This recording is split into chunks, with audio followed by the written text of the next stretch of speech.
Benvenuti. Sono lieto di accogliere i numerosi pellegrini dell'Opus Dei. Y vinimos a ver al Papa. De Chile, Santiago de Chile. Okay, we are from Nigeria. We came for an audience with the Holy Father. Somos salvadoreñas.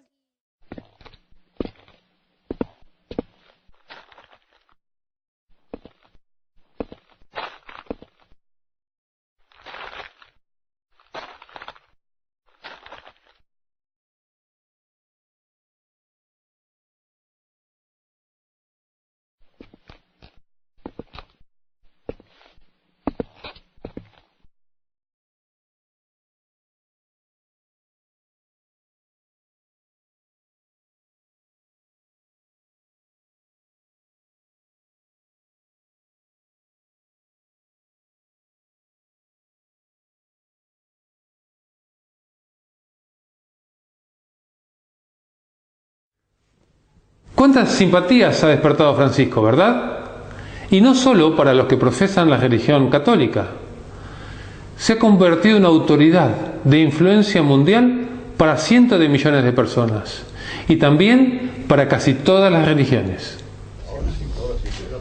Ahora sí, por favor, monaguillo primero, bueno. Reyes, presidentes, políticos y religiosos en general no pierden oportunidad para mostrarse a su lado y conseguir su beneplácito. Obama le confesó al Papa ser un gran admirador. Beneplácito que les da poder. Poder que lúcidamente es distribuido por el Papa a diferentes personalidades del mundo entero. Rusos, norteamericanos, a los de izquierda, a los de derecha, a las posiciones intermedias, a los evangélicos o a los ortodoxos, a los budistas, por nombrar algunos. Gracias. De esta manera, sus consejos y opiniones se convierten en ley, por consenso casi absoluto. Pero esto no es lo que perciben las cientos de millones de personas que nos rodean.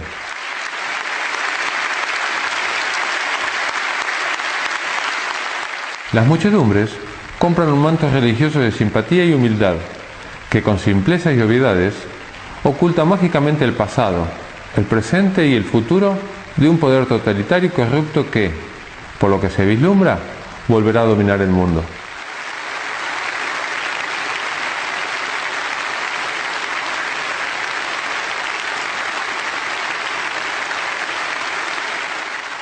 Decimos volverá porque en el pasado ya lo hizo.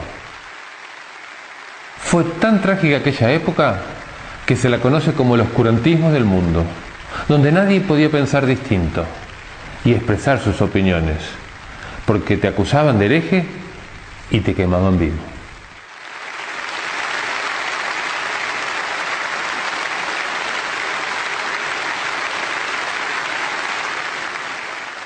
Sí, esta práctica no la inventaron los grupos terroristas de la actualidad. En impresionante cantidad de ocasiones la impuso la Iglesia romana hacia sus críticos, entre otras muchas horribles prácticas homicidas.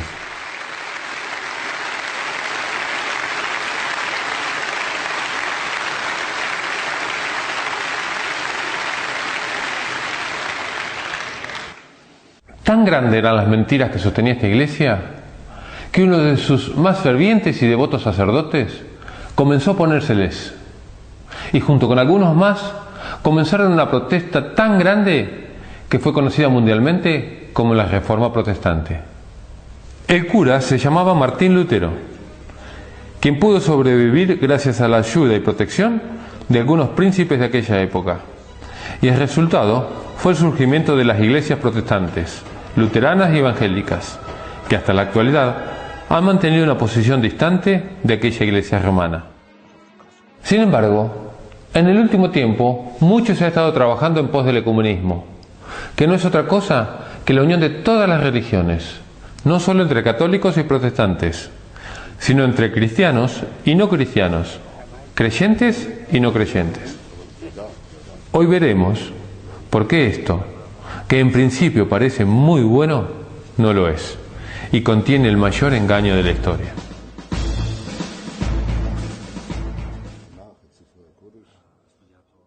El amor y la unidad entre los hijos de Dios son muy buenos y esenciales. Jesús, estando con sus discípulos la noche antes de morir, oró por esto. Él dijo: No ruego solamente por ellos, sino también por los que, gracias a su palabra, creerán en mí. Que todos sean uno, como tú, Padre, estás en mí y yo en ti, que también ellos estén en nosotros, para que el mundo crea que tú me enviaste. El mundo nunca creerá en un evangelio que produce enemistad y odio entre quienes dicen practicarlo. El evangelio de Cristo es en esencia amor, y ese amor debe verse entre sus seguidores. Es importante recalcar también que esta unidad, para que sea útil, tiene que darse en Jesús, de acuerdo a sus enseñanzas. Ahora, ¿por qué no es bueno el ecumenismo? Si parece la única vía lógica para encarrilar este mundo en desesperado colapso. Porque es una gran falsedad, un gran engaño. El ecumenismo, en realidad, es un movimiento político y religioso mundial, que aparentando cumplir con el mandato de Jesús que todos sean uno, y arrogándose un designio de paz, tendrá principios y fines completamente opuestos.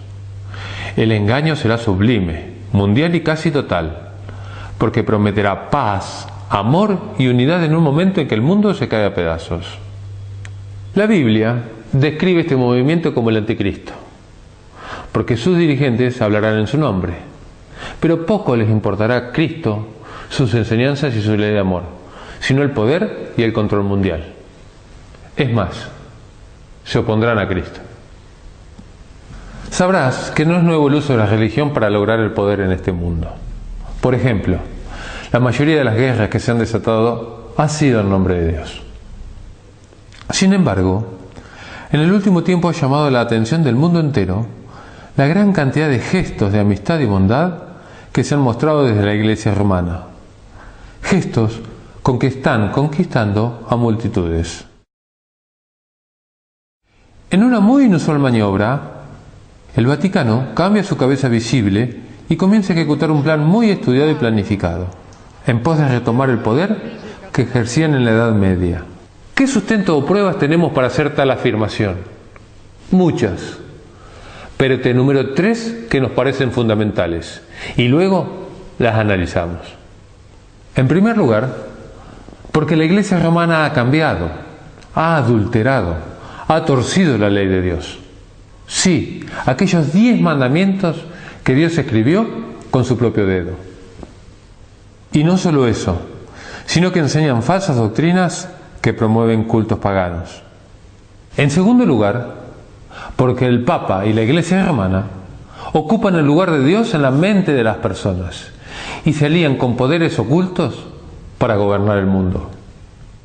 Y por último, porque la Biblia describe y condena claramente a esta iglesia engañadora, que a lo largo de la historia, en vez de promover la voluntad de Dios, ha procurado el poder. Y no solo ha alejado a las personas de Dios, sino también ha perseguido y asesinado cruelmente a millones de personas. ¿Te parece imposible algo de no creer? Pon mucha atención, porque a partir de ahora te demostraremos cómo todo esto es la cruda realidad.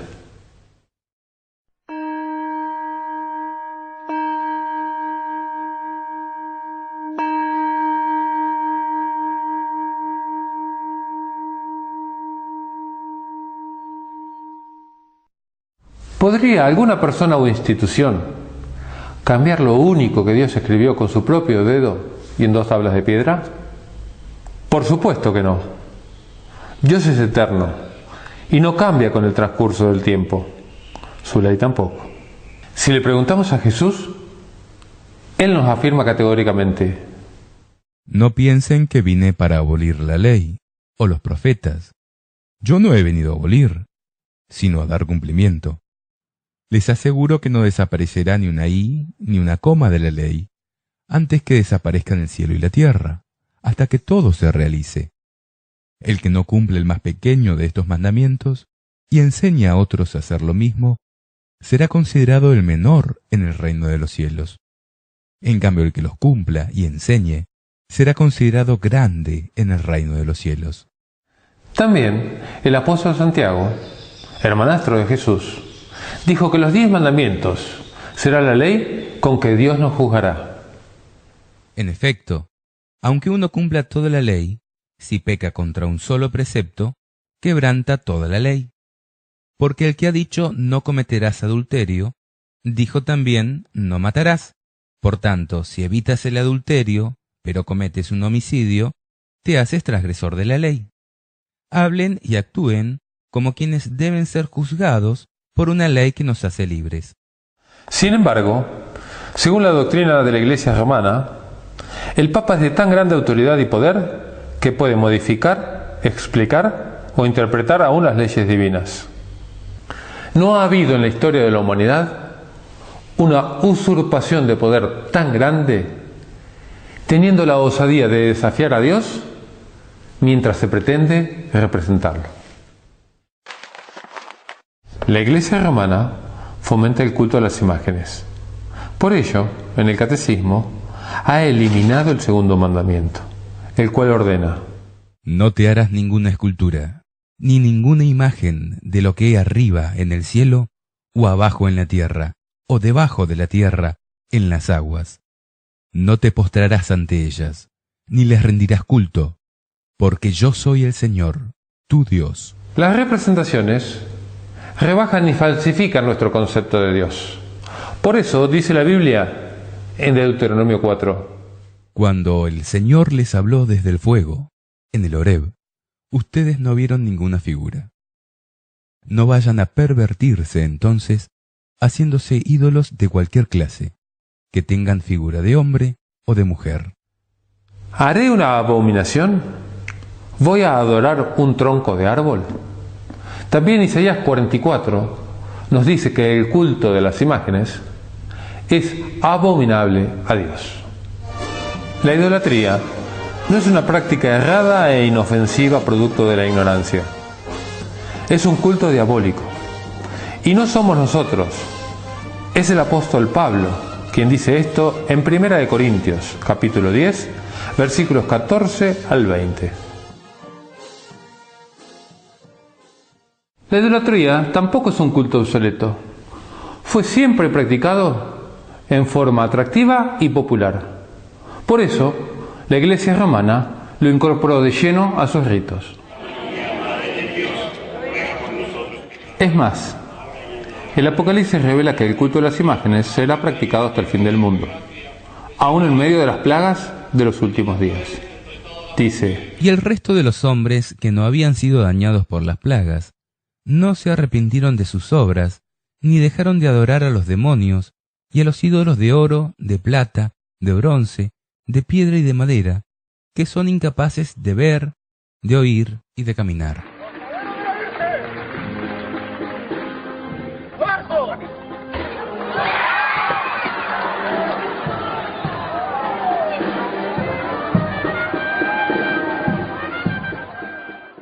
El culto a la Virgen María y a los santos por parte de la Iglesia romana tiene su fundamento en la doctrina que sostiene que el alma es inmortal. O sea, cree que cuando una persona muere, en realidad no muere, sino que su alma se va al cielo, al infierno o al purgatorio. Sin embargo, la Biblia, en Génesis 3, dice que esta fue la primera gran mentira con que el diablo nos engañó. Dios había dicho que la persona que peque, esa moriría. Y el diablo, disfrazado de serpiente, fue el primero en negar esto y afirmar que en realidad no moriríamos, sino que pasaríamos a un mejor estado. La serpiente era el más astuto de todos los animales del campo que el Señor Dios había hecho. Y le dijo a la mujer: ¿así que Dios les ordenó que no comieran de ningún árbol del jardín? Y la mujer le respondió: podemos comer los frutos de todos los árboles del jardín. Pero respecto del árbol que está en medio del jardín, Dios nos ha dicho: no coman de él ni lo toquen, porque de lo contrario quedarán sujetos a la muerte. Y la serpiente dijo a la mujer: no morirán. Dios sabe muy bien que cuando ustedes coman de este árbol, se les abrirán los ojos y serán como dioses, conocedores del bien y del mal. La inmortalidad del alma es una doctrina de origen totalmente pagano. Los egipcios creían en ella y por eso se destacaron por su culto a los muertos. Luego la fomentaron los filósofos griegos y a esto la siguieron los romanos. Por último, San Agustín trató de armonizar la filosofía griega con el cristianismo y el resultado fue la incorporación del paganismo dentro del cristianismo. A la doctrina de la inmortalidad del alma, otras religiones orientales, como los budistas, los hinduistas y el espiritismo moderno, agregan la creencia de la reencarnación como un modo de evolución o perfeccionamiento. Pero esta idea es totalmente ajena a la palabra de Dios. Dice la Biblia: El destino de los hombres es morir una sola vez, después de lo cual viene el juicio. Satanás y sus demonios son muy astutos enemigos. Rara vez se presentan tal cual son. Muchas veces toman disfraces bellos y atractivos. Uno de ellos es el de seres humanos que han muerto y supuestamente se hallan conscientes en un estado inmaterial. Y tal vez nos digan frases y cosas muy íntimas que solo ellos conocían. Es tan grande el engaño que Dios directamente prohibió las aparentes comunicaciones con los muertos. Cuando entres en la tierra que el Señor tu Dios te dará, no aprendas a practicar las abominaciones que cometen esas naciones. Que no haya entre ustedes nadie que inmole en el fuego a su hijo o a su hija, ni practique la adivinación, la astrología, la magia o la hechicería. Tampoco habrá ningún encantador, ni consultor de espectros o de espíritus, ni evocador de muertos. Porque todo el que practica estas cosas es abominable al Señor tu Dios. Y por causa de estas abominaciones, Él desposeerá a esos pueblos delante de ti. Dios es el único ser inmortal. Es el gran yo soy. El que tiene vida en sí mismo. El que nunca fue creado y jamás morirá. Luego, la vida de sus criaturas dependerá de una perfecta obediencia a su ley de amor. En Ezequiel, capítulo 18, verso 20, dice: el alma que pecare, morirá. Es por esto que la Biblia no enseña que tenemos un alma inmortal, sino que somos un alma mortal.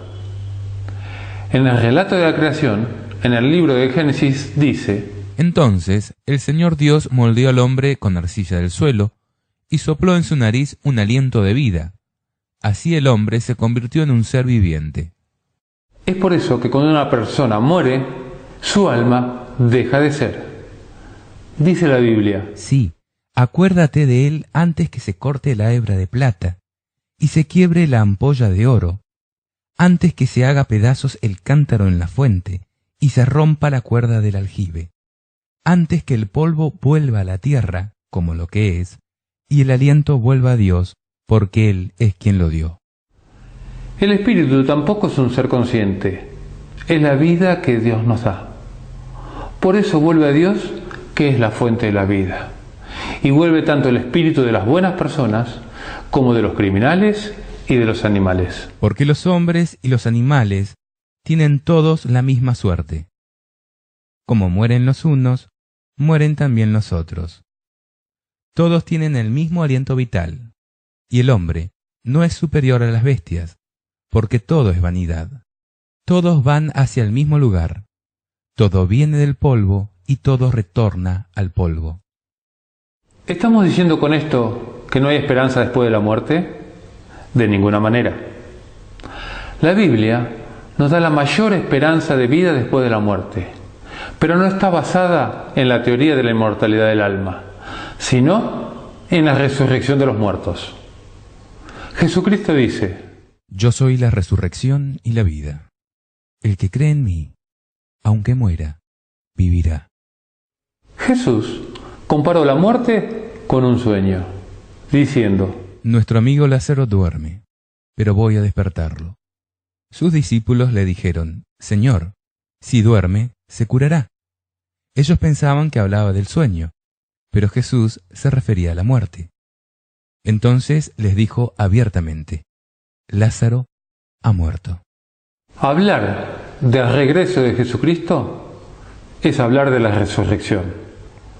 Dice la Biblia: No queremos, hermanos, que vivan en la ignorancia acerca de los que ya han muerto, para que no estén tristes como los otros, que no tienen esperanza. Porque nosotros creemos que Jesús murió y resucitó. De la misma manera, Dios llevará con Jesús a los que murieron con él. Queremos decirles algo, fundados en la palabra del Señor. Los que vivamos, los que quedemos cuando venga el Señor, no precederemos a los que hayan muerto, porque a la señal dada por la voz del arcángel y al toque de la trompeta de Dios, el mismo Señor descenderá del cielo. Entonces primero resucitarán los que murieron en Cristo. Después nosotros, los que aún vivamos, los que quedemos, seremos llevados con ellos al cielo, sobre las nubes, al encuentro con Cristo, y así permaneceremos con el Señor para siempre. Consuélense mutuamente con estos pensamientos. La palabra de Dios es clara. Toda la esperanza del cristiano descansa en la promesa de la resurrección de los justos, en el día final, cuando Cristo venga a buscar a sus escogidos. Pero hasta que los muertos no resuciten, el que está muerto, muerto está. Mientras uno está unido a todos los vivientes, siempre hay esperanza, porque más vale perro vivo que león muerto. Los vivos, en efecto, saben que morirán, pero los muertos no saben nada. Para ellos ya no hay retribución, porque su recuerdo cayó en el olvido. Se han esfumado sus amores, sus odios y sus rivalidades, y nunca más podrán compartir todo lo que se hace bajo el sol. Ve entonces, come tu pan con alegría, y bebe tranquilamente tu vino, porque a Dios ya le agradaron tus obras. Que tu ropa sea siempre blanca, y nunca falte el perfume en tu cabeza. Goza de la vida con la mujer que amas, mientras dure esta vana existencia que Dios te concede bajo el sol. Porque esta es tu parte en la vida y en el esfuerzo que realizas bajo el sol. Todo lo que esté al alcance de tu mano, realízalo con tus propias fuerzas, porque no hay obra, ni proyecto, ni ciencia, ni sabiduría en el abismo a donde tú irás. Además de eliminar el segundo mandamiento y fomentar el culto de las imágenes, la Iglesia romana cambió el cuarto mandamiento. Veamos. La Biblia registra que, al comienzo de nuestra existencia, el Creador apartó un día especial para nuestro descanso y comunión con Él. Así fueron terminados el cielo y la tierra, y todos los seres que hay en ellos. El séptimo día, Dios concluyó la obra que había hecho y cesó de hacer la obra que había emprendido. Dios bendijo el séptimo día y lo consagró, porque en él cesó de hacer la obra que había creado.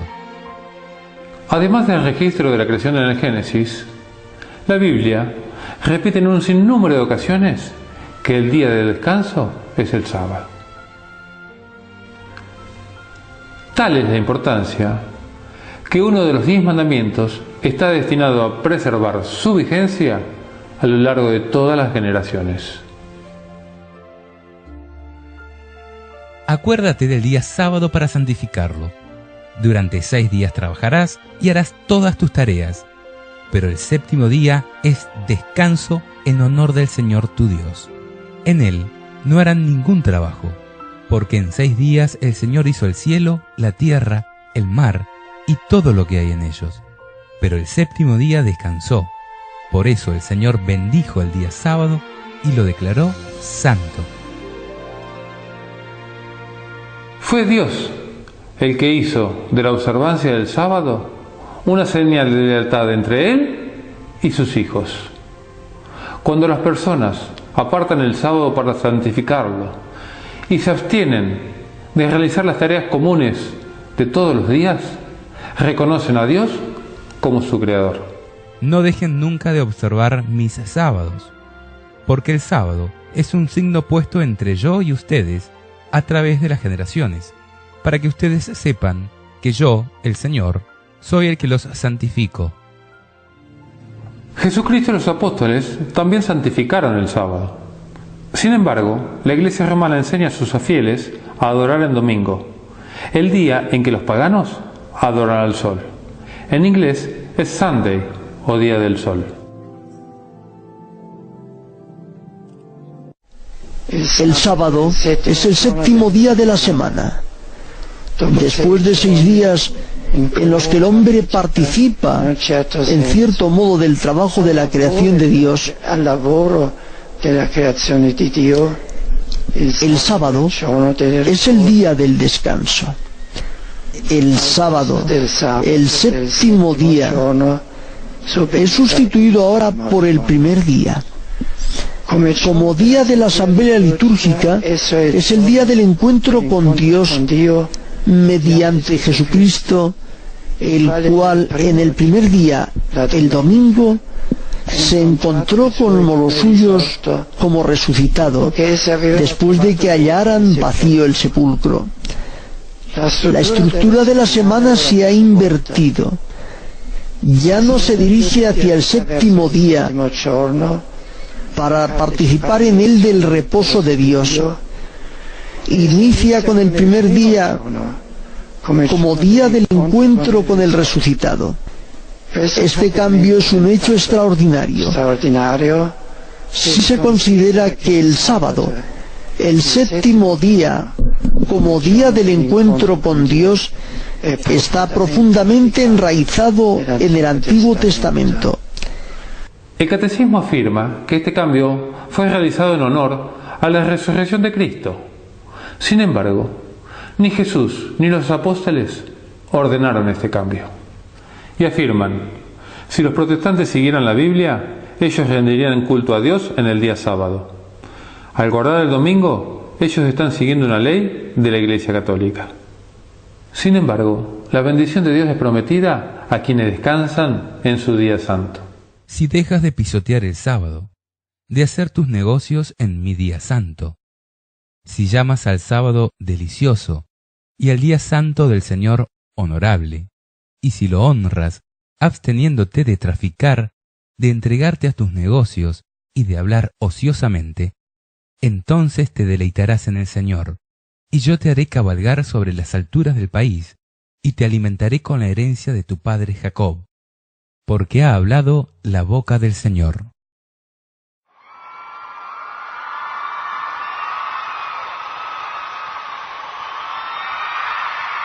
La Biblia describe el accionar de un poder engañoso que estaría en oposición a Dios, pero encubierto detrás de una aparente religiosidad. Lo llama el anticristo. El prefijo griego anti significa tanto en contra de como en lugar de, por lo que estamos en presencia de alguien que se opone a Dios intentando ocupar su lugar. En términos religiosos, esto constituye una blasfemia, o sea, cuando una persona común se hace tratar como si fuera Dios. ¿Será que en la Iglesia romana encontramos a alguna persona que se hace llamar Dios? Aunque te parezca mentira, sí. El Papa se hace llamar Dios y usurpa el lugar de las 3 personas de la divinidad. ¿No lo crees? Veamos. El Papa blasfema contra Dios el Padre al hacerse llamar Santo Padre, Sumo Padre, el Padre de los padres. Jesús dijo: A nadie en el mundo llamen Padre, porque no tienen sino uno, el Padre Celestial.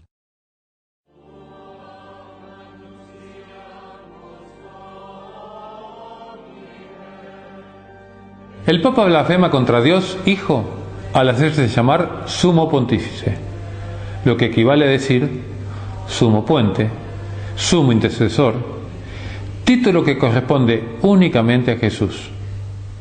Dice la Biblia en 1 de Timoteo, capítulo 2, versículo 5. Hay un solo Dios y un solo mediador entre Dios y los hombres, Jesucristo, hombre también, que se entregó a sí mismo para rescatar a todos.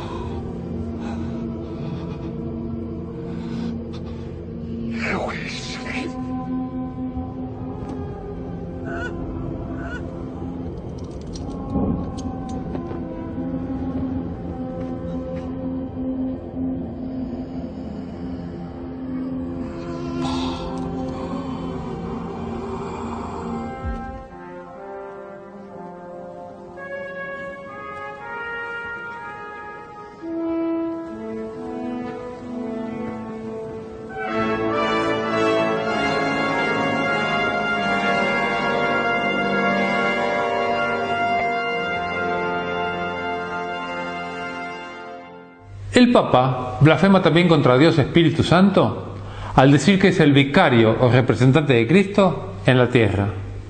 Jesús dijo: El Espíritu Santo, que el Padre enviará en mi nombre, les enseñará todo y les recordará lo que les he dicho.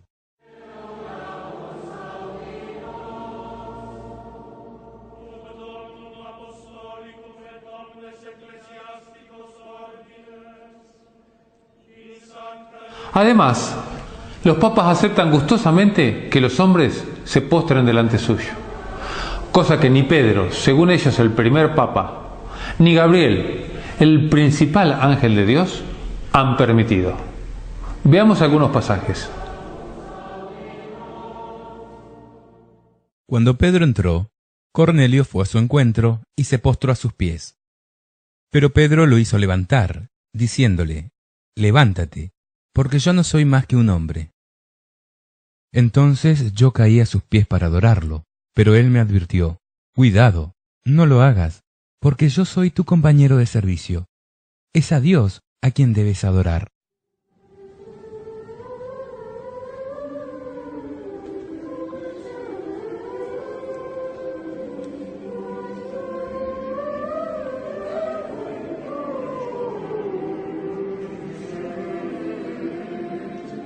También dicen tener poder para perdonar pecados y otorgar indulgencias. Y esto también es una blasfemia, porque perdonar es divino. ¿Quién es este que blasfema? ¿Quién puede perdonar pecados sino solo Dios? Aunque es nuestro deber disculpar las ofensas de nuestros hermanos y aún de nuestros enemigos, y es deber de la Iglesia llamar al arrepentimiento, la facultad de dar el perdón final es únicamente de Dios. El Papa no solamente se arroga esta facultad, sino que hasta en algunos momentos les ha puesto precio en dinero. La venta de indulgencia es un hecho histórico del que no se necesita hablar mucho. San Pedro les diría a los que participan en esta compraventa: «Maldito sea tu dinero y tú mismo, porque has creído que el don de Dios se compra con dinero».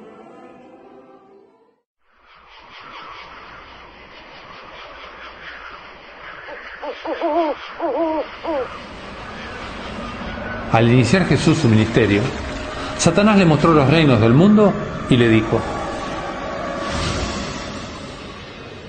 Solo hay una forma de hacer que te escuchen. Tienes que convencerles de que eres el enviado de Dios. Tírate y Él ordenará a sus ángeles que te sujeten. Así todos verán que eres alguien a quien deben escuchar. Entonces me escucharían, ¿verdad? Oh, escucharían a cualquiera que pudiera hacer eso. Esa no es la voluntad de mi padre. Si él solo quisiera que pusiera a prueba las leyes de la naturaleza, no me habría enviado. No tentarás a Dios en tu beneficio. Jesús de Nazaret, Jesús de Jerusalén, Jesús de Egipto, Jesús de Betania, Jesús de Belén. ¿En qué otros lugares has estado? En ninguno. No. Entonces no puedes entender el juego. Te lo mostraré.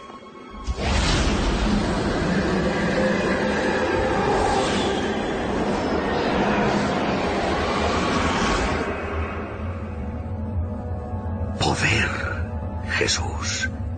Poder. No ser el segundo al mando, sino el primero. Tú nunca has sentido ese poder, yo sí. Nunca has tenido esa oportunidad. Ahora puedes ser el primero. Póstrate ante mí, Jesús. Una sola vez en toda la existencia, antes y después del tiempo, solo una vez, Jesús. Es un precio muy pequeño considerando la recompensa. ¡Atrás, Satanás! Porque está escrito: al Señor tu Dios adorarás y a Él solo servirás. No crearé un reino humano convirtiéndome en el más poderoso, sino siendo el más pobre. El diablo efectivamente había obtenido el reinado del mundo al vencer a Adán y Eva, y pretendía que Cristo desistiera de realizar su sacrificio en favor de la humanidad tan solo postrándose ante él. Tiempo más tarde, cuando Judas, el traidor, quiso unirse a sus discípulos, Jesús le dijo: Los zorros tienen sus cuevas y las aves del cielo sus nidos, pero el Hijo del Hombre no tiene dónde reclinar su cabeza. Y a poco de morir, afirmó: ¿Rex tú?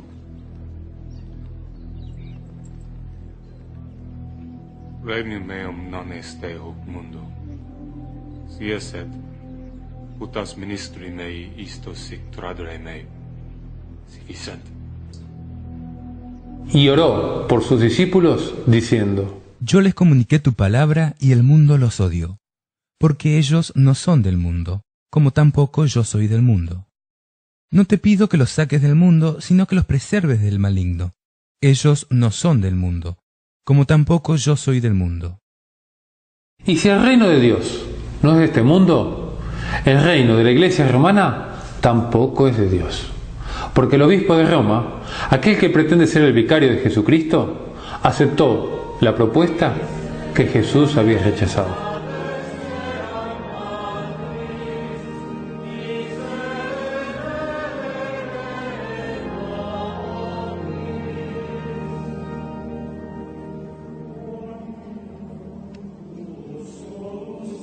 La Biblia lo predijo en Apocalipsis 12 y 13, diciendo que el dragón, la antigua serpiente, llamada Diablo Satanás, le cedió su poder y su trono con un inmenso imperio. L'Europa che cammina sulla terra sicura e salda, prezioso punto di riferimento per tutta l'umanità. Grazie. Durante siglos, la Iglesia romana entronizó a los reyes de la antigüedad. Como dueño del mundo, promovió las cruzadas y por medio de bulas repartió las tierras de América descubiertas o por descubrir, a gusto suyo. Hoy se vuelve a repetir la historia. Mira.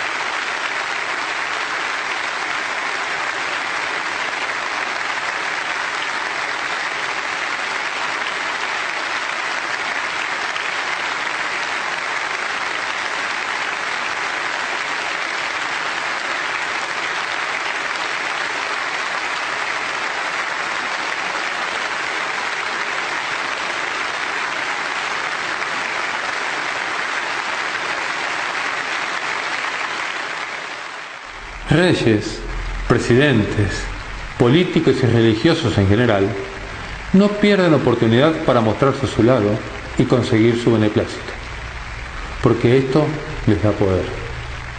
Este poder es repartido discrecionalmente por el Papa, a quienes, a su vez, también se postran ante su autoridad.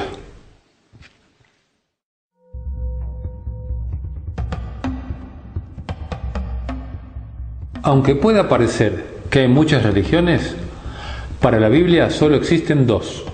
Sí, solo dos grupos de personas. Están los que aman y obedecen a Dios y los que aman y obedecen al enemigo, al diablo. Es lógico. Hay dos señores y dos iglesias. A continuación, y si ponemos interés, vamos a descubrir a cada una de ellas. Muchas veces el Apocalipsis utiliza simbologías que al principio no entendemos porque son figuras literarias con significados encubiertos a primera vista. A continuación veremos algunos casos, pero debemos tener en claro que al leer no debemos hacer interpretaciones particulares, sino que la Biblia tiene que explicarse a sí misma. Por ejemplo, cuando la Biblia hace referencia en forma simbólica a la mujer, en realidad se está refiriendo a la Iglesia de Cristo. Dice en Efesios capítulo 5, versículo 25. Maridos, amen a su esposa como Cristo amó a la Iglesia. Por esto, cuando en Apocalipsis capítulo 12 se habla de aquella mujer vestida de sol que es perseguida por el diablo, se está refiriendo a la Iglesia verdadera, que a lo largo de la historia ha sufrido las acechanzas del enemigo de Dios. Allí mismo, En Apocalipsis capítulo 12, versículo 17, se describe a los hijos de Dios como los que guardan los mandamientos de Dios y tienen el testimonio de Jesús. Pero también el Apocalipsis describe el accionar de una iglesia falsa, apóstata, que ha engañado a su esposo y se ha ido con el enemigo. La figura lógica que utiliza la Biblia en este caso es la de una mujer prostituta que va a ser condenada por Dios a causa de sus pecados. Dice: Vino uno de los 7 ángeles que tenían las 7 copas y me dijo: Acompáñame y te mostraré cómo va a ser castigada la famosa prostituta que está sentada a la orilla de los grandes ríos. El capítulo 17 de Apocalipsis es explosivo. A medida que avancemos, te darás cuenta por qué. Si lo lees de corrido, es muy probable que no entiendas nada. Pero si te detienes y buscas el significado de cada símbolo, descubrirás el mayor engaño de la historia. Imagínate que tenemos que resolver un enigma o un caso policial. Disponemos de cierta información y debemos interpretar el significado correcto. Y ojo, porque hay un solo significado, el que nos da la propia Biblia. Vamos al texto y veremos cuál es la iglesia que sirve al enemigo de Dios. Apocalipsis capítulo 17. El versículo 1 dice que esta mujer prostituta o iglesia falsa está sentada a la orilla de los grandes ríos. Y la misma Biblia se ocupa de aclarar qué son los grandes ríos. En el mismo capítulo 17, versículo 15, dice: Los ríos, continuó diciéndome el ángel, a cuya orilla está sentada la prostituta, son los pueblos, las multitudes, las naciones y las diversas lenguas. Por consiguiente, tendríamos que pensar en una iglesia prostituida que ha dejado a su esposo, o sea Dios, y que su influencia se expande sobre pueblos, muchedumbres, naciones y lenguas. La iglesia romana cumple esta característica.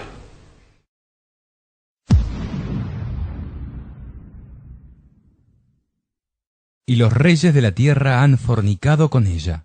Fornicar es tener relaciones ilícitas, ¿verdad?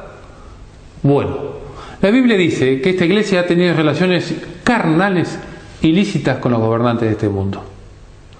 Piensa, ¿acaso la iglesia romana no se caracteriza por sus relaciones impropias con los gobernantes de este mundo? Buscando siempre aumentar su poder en vez de acercar a las personas a Dios.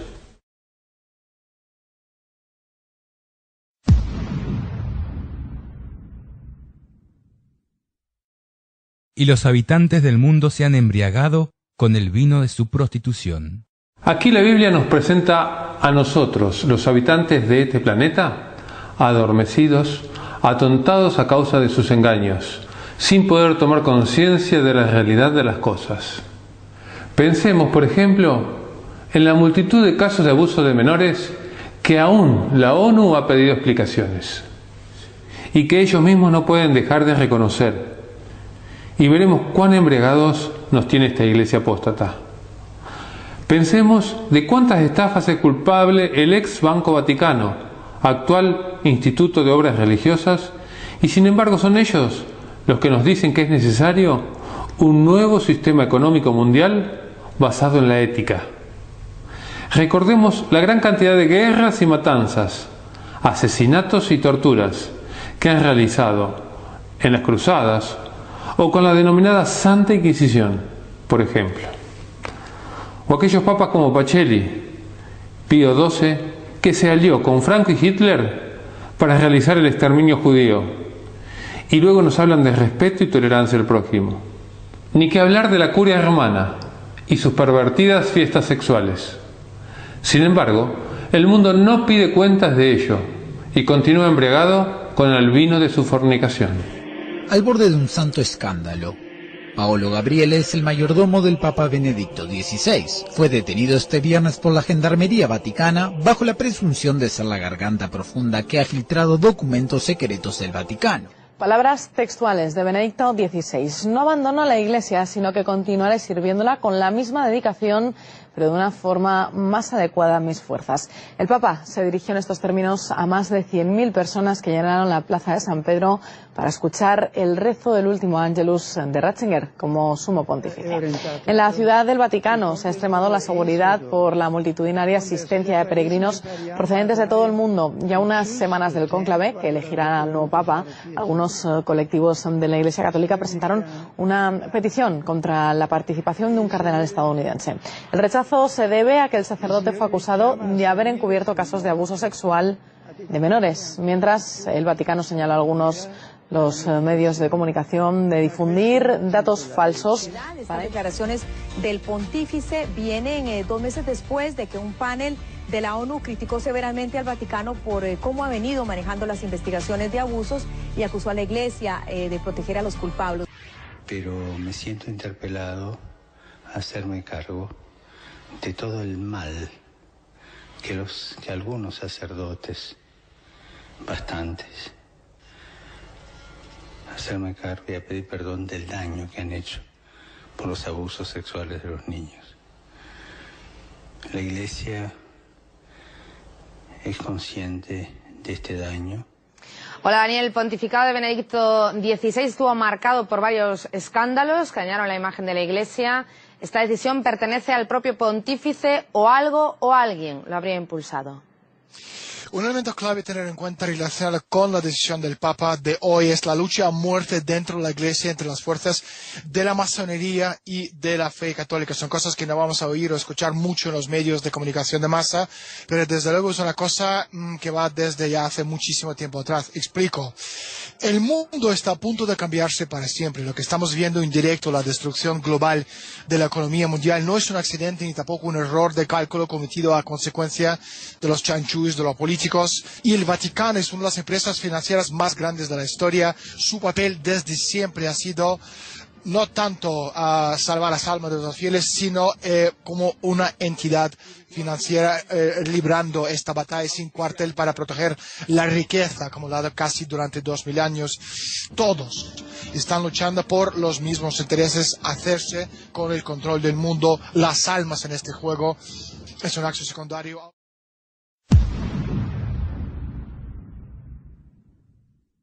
Estaba sentada sobre una bestia escarlata, que tenía 7 cabezas y 10 cuernos. Y un poco más adelante nos aclara que las 7 cabezas son las 7 colinas sobre las cuales está sentada la mujer. Si ponemos atención, Roma es la única ciudad en el mundo famosa por estar asentada sobre 7 colinas, las cuales se llaman Palatina, Aventina, Celina, Esquilina, Vímina, Quirina y Capitolina. Fíjate lo que dice la misma Iglesia Católica al pie de página. Se trata de las 7 colinas de Roma. Los 10 cuernos que has visto son 10 reyes que todavía no han recibido su reino, pero recibirán el poder real juntamente con la bestia solo por 1 hora. Todos están de acuerdo en poner a disposición de la bestia su autoridad y su poder.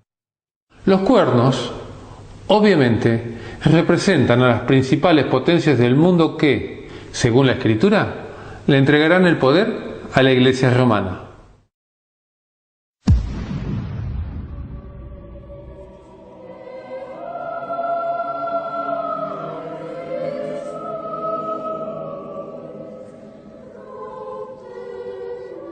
La palabra de Dios nos describe exactamente cómo se viste y se adorna esta iglesia falsa. La mujer estaba vestida de púrpura y escarlata, resplandeciente de oro, de piedras preciosas y de perlas, y tenía en su mano una copa de oro, colmada de la abominable impureza de su fornicación.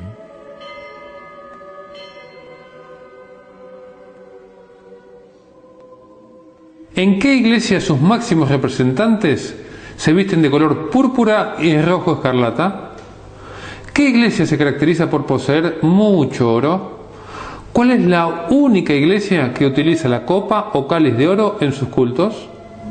Creo que ya tenemos casi resuelto el caso, ¿no? Además de la inmensa cantidad de oro que posee, el Vaticano es dueño de las mayores empresas del mundo a través de una sociedad secreta llamada Opus Dei. En contraste con esto, Recordemos las palabras de Jesús cuando dijo: Los zorros tienen sus cuevas y las aves del cielo sus nidos, pero el Hijo del Hombre no tiene dónde reclinar su cabeza.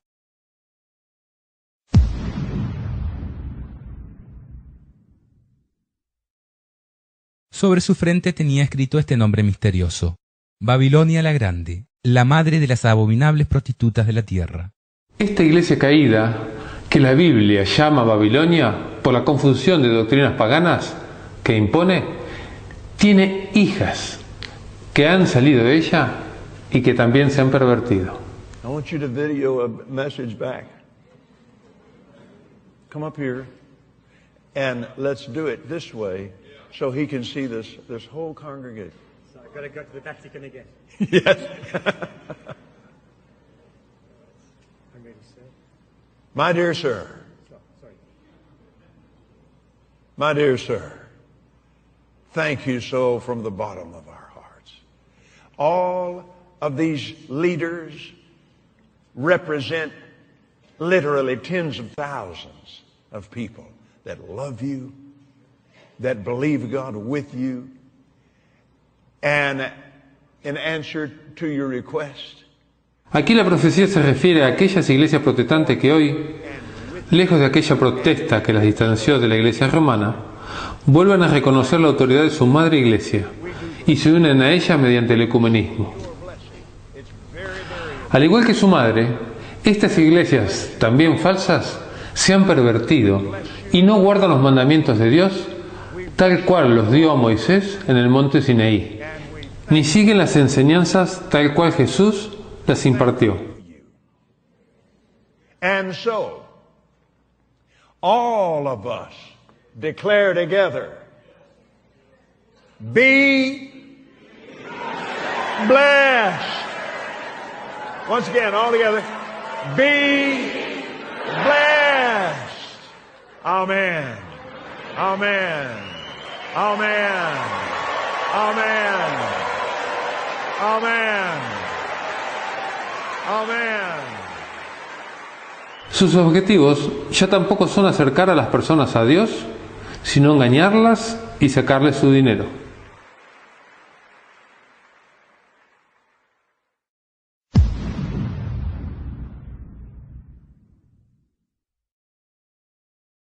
Y vi que la mujer se emborrachaba con la sangre de los santos y de los testigos de Jesús, y al verla quedé profundamente asombrado. De la relación nefasta entre el poder político y religioso no pudo nacer otra cosa que opresión y persecuciones. Si lees un poco de historia, verás cómo esta misma iglesia romana cometió los crímenes más horrendos que podrías imaginarte, bautizando sus asesinatos de nombres tales como Santa Inquisición o Cruzadas Evangélicas. Y todo lo hacían en nombre de Dios. A causa de ello, multitudes de personas reniegan de todo tipo de creencia religiosa.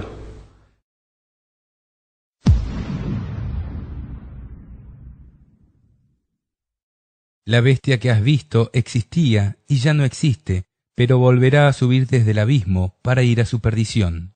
Y los habitantes de la tierra, cuyos nombres no están escritos en el libro de la vida desde la creación del mundo, quedarán maravillados cuando vean reaparecer a la bestia, la que existía y ya no existe.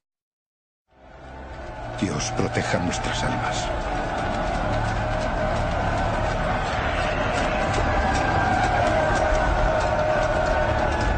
La bestia era, durante el absolutismo político y religioso que imperó durante la Edad Media. Cuando el Imperio Romano de Occidente cayó en manos de los reinos bárbaros, se produjo un vacío de poder que fue muy hábilmente llenado por esta iglesia.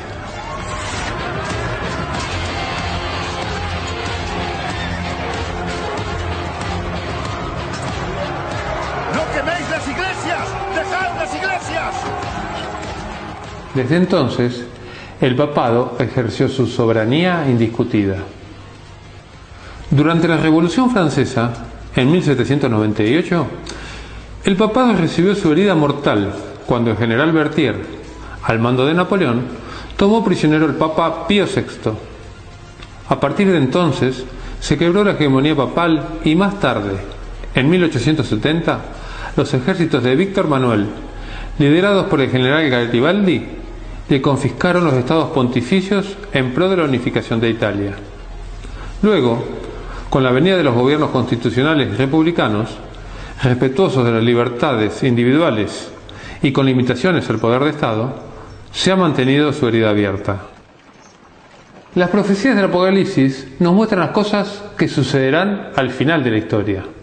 Por eso, el ángel le muestra a Juan las cosas que sucederán cuando la bestia no es. Hoy, aunque la Iglesia romana es un factor muy importante de poder, aún no puede controlar abiertamente a las naciones. En la visión, la atención de Juan encuentra su presente precisamente en nuestro presente. Lo anterior es historia, lo posterior es futuro.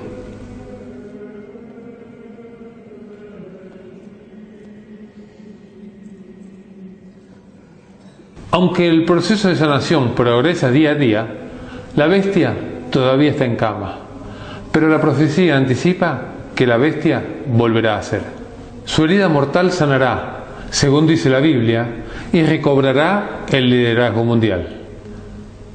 Dice Apocalipsis 13, 3 y 4. Una de sus cabezas parecía herida de muerte, pero su llaga mortal ya estaba cicatrizada. Toda la tierra, maravillada, siguió a la bestia, y todos adoraron al dragón, porque él le había cedido el poder, y también adoraron a la bestia, diciendo: ¿quién se le puede igualar? ¿Y quién puede luchar contra ella? Qué incertidumbre que le han puesto, qué misterio, ¿no? A todo esto.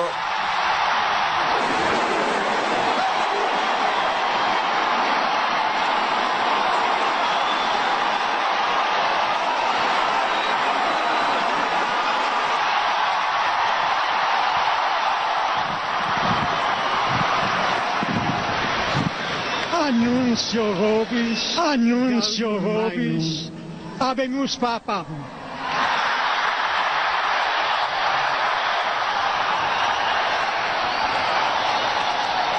Eminentissimum ac reverendissimum Dominum Georgium Marium, Sancte Romani Ecclesiae Cardinalem Bergoglio. El cardenal Bergoglio, ¿cómo? Qui sibi nomen imposuit Franciscum. Bergoglio, el nombre es Francisco. No, estamos sorprendidos. Nos ha dejado boquiabiertos. Bergoglio. Impresionante, justo es se lo decía el hace Papa. segundos. Bueno, no será difícil para nosotros, Pepe, saber la línea que tendrá la Iglesia Católica y, si no me equivoco, un giro importante en la conducción de la Iglesia a partir de ahora, teniendo en cuenta las características de Bergoglio, a pesar que ha estado muy cerca de Benedicto XVI en su momento. Así consiguió que todos, pequeños y grandes, ricos y pobres, libres y esclavos, se dejaran poner una marca en su mano derecha o sobre su frente, de manera que nadie podía comprar o vender si no llevaba marcado el nombre de la bestia o la cifra que corresponde a su nombre. Esto está en un futuro cercano. Seguramente vos y yo seremos testigos de la imposición de un sistema económico y financiero mundial en el cual no podremos comprar ni vender, a menos que estemos dentro de este sistema, el cual tendrá leyes que estarán en oposición a las leyes de Dios. Específicamente, el día domingo se impondrá como el día de descanso obligatorio para todo el mundo, y si no acatás esta normativa, se te prohibirá comerciar. Acordate lo que te digo, el día de descanso tendrá mucho que ver en este sentido.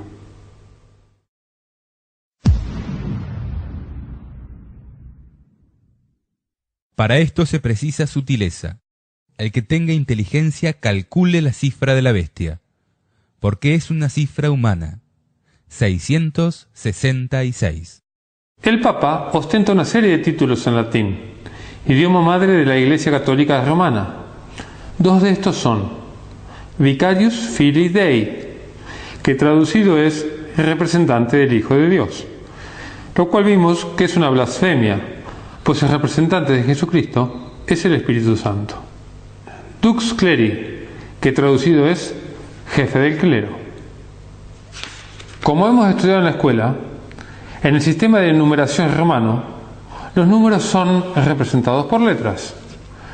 Así la I representa el 1, la B el 5, la X el 10, la L el 50, la C el 100 y la D el 500. Es increíble. Si sumamos los valores de las letras que componen los títulos que se atribuye al Papa, obtendremos exactamente 666. Veamos. Además, si queremos verificar el sistema de numeración romano, comprobaremos que si sumamos sus símbolos básicos, sin los modernos agregados, también obtenemos 666. Por si quedaba algún tipo de dudas, la Biblia concluye diciendo: y la mujer que has visto es la gran ciudad, la que reina sobre los reyes de la tierra.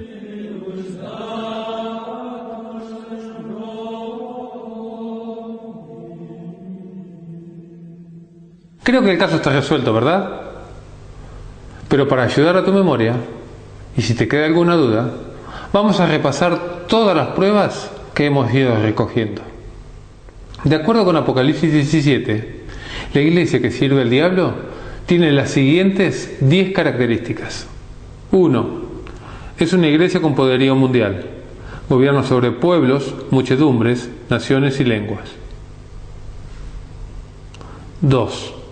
La gente conoce sus prácticas abominables, pero continúan embriagadas por su engaño. 3. Su sede principal se encuentra en Roma, la ciudad de las 7 colinas. 4. Sus obispos y cardenales se visten de color púrpura y rojo escarlata. 5. Utiliza la copa o cáliz de oro en sus misas y poseen mucho oro y piedras preciosas. 6. Muchas iglesias han salido de ella y pronto volverán a unirse ecuménicamente. 7. Realizó grandes matanzas y persecuciones de cristianos. Una de ellas fue llamada Santa Inquisición. 8.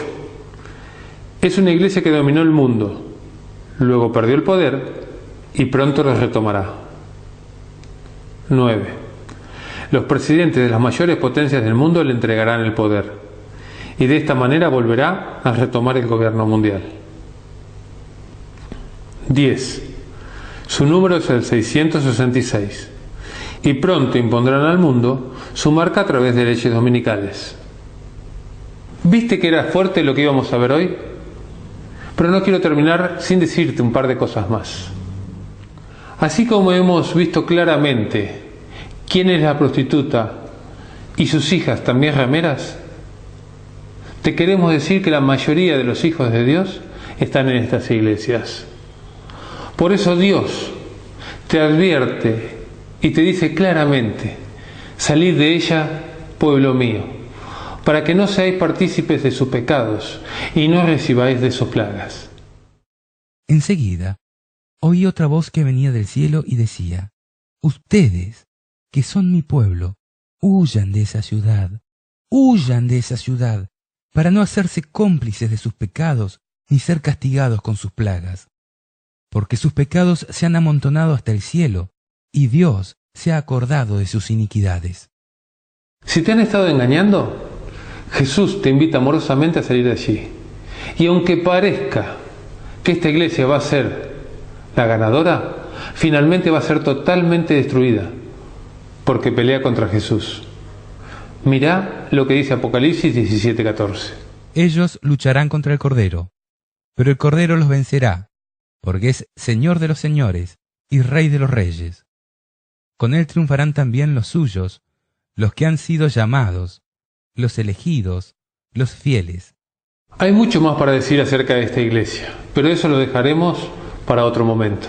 Ahora te invito a que medites en todo lo que hemos visto y que el Señor te ayude a tomar la decisión correcta.